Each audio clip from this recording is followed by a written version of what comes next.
గురువారం నాడు అసలు దక్షిణామూర్తి స్తోత్రం అన్న మాట అనడమే చాలా గొప్ప. మిగిలిన స్తోత్రాలన్నీ ఒకెత్తు తక్కెట్లో, ఒక్క దక్షిణామూర్తి స్తోత్రం ఒక్కటే ఒకెత్తు.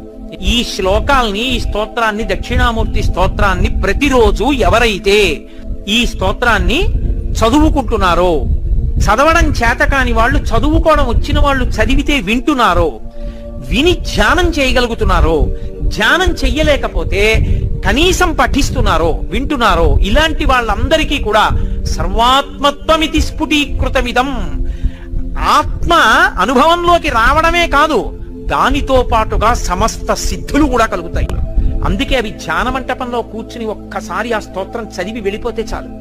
ఐశ్వర్యం కావాలనుకున్నవాడు దక్షిణామూర్తిని రోజు ధ్యానం చేస్తే అంత ఐశ్వర్యం, ఆరోగ్యం కావాలనుకున్న వాడికి ఆరోగ్యం, జ్ఞానం కలగాలనుకున్న వాడికి జ్ఞానం. నేను మీకు యథార్థం చెప్పాలంటే, మీకు ప్రతిరోజు